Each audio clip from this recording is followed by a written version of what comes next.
Berbalut baju berwarna biru, lengkap dengan masker dan topi, Aziza Salsa injakan kaki di Barreskrim Polri pada Selasa 12 Agustus 2025 kemarin. Didampingi kuasa hukumnya, istri Pratama Arhan ini tak ingin lagi tinggal diam ketika dirinya terus dirundung dan difitnah di kanal maya. Bawa sejumlah bukti, Aziza Salsa laporkan sejumlah akun terkait dugaan pencemaran nama baik. Tak main-main, bukan pula sekedar gertak sambal belaka, Aziza Salsa benar-benar menuntaskan perkara ini lewat jalur hukum. Ancamannya tak main-main, sampai 4 tahun kurungan penjara.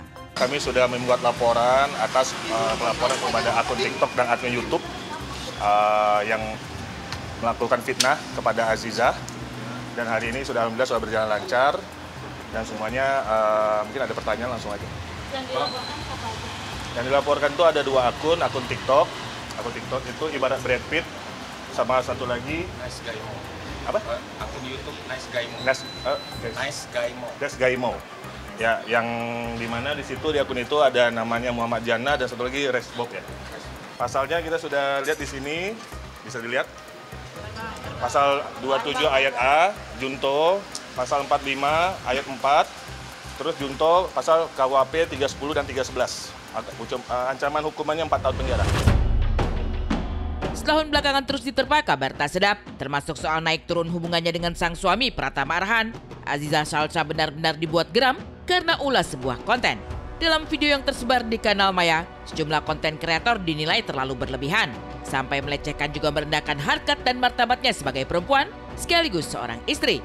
Anggap tutur kata dalam konten itu tak lebih dari fitnah yang merusak nama baik keluarga.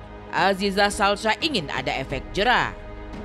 Yang paling kasihan itu siapa sekarang? Siapa? Pratama Arhan. Kenapa? Ceweknya, istrinya. Ya. Mantannya. Enggak. Lu nggak percaya? Enggak percaya, nggak mungkin, enggak. Lu tanya mereka. Bilangin kok. Enggak ada. Itu rumor, itu hoax, lu kemakan hoax AI. Ya, tuduhan yang berkacamata ini ya, supaya nanti Aziza yang akan melaporkan melalui pengacaranya, ya supaya clear, ya sekali-sekali harus ada pembelajaran. Berapa akun apa untuk akun tersebut? Nah ini aja satu untuk pembelajaran. Ya jadi kan sekali-sekali kan harus ada pembelajaran. Kita sudah berkali-kali melaporkan, lalu terlapor sudah dinyatakan tersangka, nangis-nangis minta maaf, atau orang tuanya datang minta maaf. Aziza tentu memaafkan. Nah sekali-sekali memang harus ada yang masuk penjara kali, biar ada efek jerah. Ya sedih pastinya, tapi ya jalanin aja hidup ini ya. Ulah kata, atas nama sebuah konten belaka, Aziza Salsa dibuat meradang dan memilih langkah hukum sebagai jalan keluarnya. Dan ketika konten itu gaduh-gaduh dan membuat Aziza Salsa terbakar amarah, sang konten kreator tampil bersama sang ibu menguntai permintaan maaf. Lewat podcast Denny Sumargo, ibu dari konten kreator Big Mo, sampai pecah tangis meminta maaf dan mengakui kesalahan anak-anaknya.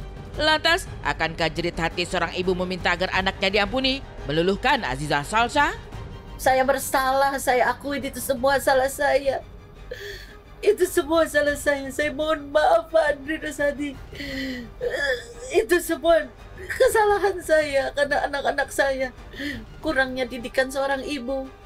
Saya mohon maaf Mbak Jija. Saya mohon maaf anak-anak saya. Semoga kedepannya saya akan lebih dekat lagi sama anak saya untuk lebih baik lagi. Mohon maaf Pak Andre.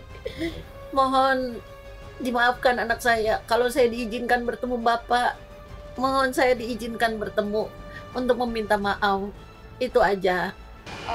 Kalau masalah memaafkan pasti aku udah memaafkan ya, tapi untuk kali ini mungkin aku pengen kasih efek jera aja karena udah 1 tahun terus-terusan kayak gini ternyata belum berhenti-berhenti juga, jadi mungkin kali ini aku akan terus tetap lanjutin proses hukum. Dirundung fitnah dan pencemaran nama baik memang bukan kali pertama menimpa Aziza Salsa.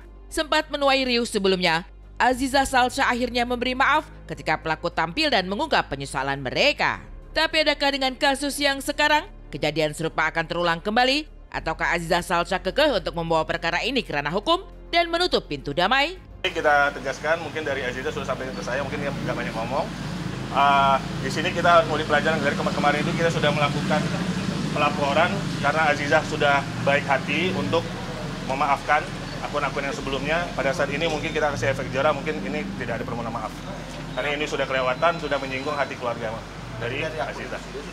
Si kerugiannya adalah kan ini masalah nama baik keluarga ya. Dari keluarga Aziza sendiri juga jadi tidak bagus namanya, yang dimana itu sama saja mengiring opini yang berita tidak benar. Teguh untuk menuntaskan kasus ini lewat jalur hukum, Aziza Salsa memilih bungkam saat ditanya perihal rumah tangganya.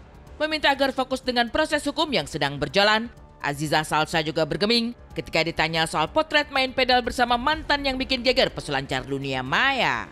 Dengan main padel sama mantan itu tanggapannya gimana? Ini ramenya kan setelah Ya. ini, Pak. Ya, mungkin ini kita di luar itu, saya kira fokus ke laporannya saja, mungkin sampai situ aja ya. Oke, kalau ke keluarga pasti kan geram semua. Tadi saya sudah sampaikan untuk seluruh keluarganya, di sini kan ini masalah harga diri keluarga, nama baik keluarga, ini kan tidak baik. Jadi besok-besok para akun atau YouTubers mungkin lebih hati-hati lagi beromongan, ya kan? Harus bertabayun dulu kepada orangnya, baru disebarkan di sosial media. Saat Aziza Salsa berkutat dengan kasus terkait dugaan pencemaran nama baik,